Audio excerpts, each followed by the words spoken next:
Naka-automatic deduct pa rin pala ang borrow load sa GCash. Ano nangyari yon? Tara, alamin natin.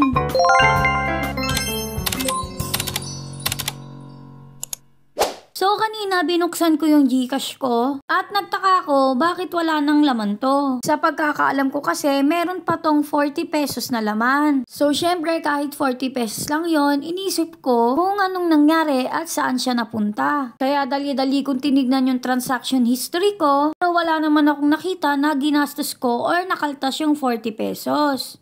Kaya dali-dali ko namang clinic yung inbox at doon ko nga nakita na na-auto-deduct yung balance ko sa borrow load. Nga kulang yung pera, pa rin akong about due na 27.82 centavos. Dali-dali ko namang pinuntahan yung borrow load ko para i-check siya. So ito nga nakita ko nga, due date na ang borrow load ko, kailangan ko nang magbayad ng 70 pesos. Dahil nga may 42 pesos ako sa aking GCash, ay in-auto-deduct nila. Pala nung mga nakarang araw ay nakareceive na ako ng text na galing sa GCash na malapit na daw ako mag-overdue. So dahil nga kulang pa ako ng 27 pesos ay nagpa-cash in ako para bayaran ko na ng manual yung kulang pa. Pero kung sakaling hindi ko na siya mabayaran at makalimutan ko, for sure naman na ma-automatic deduct din yan sa aking GCash. Kaya kayo, kung may mga borrow load kayo at hindi nyo na ma-open, always nyo lang lagyan yung GCash ninyo or kahit 120.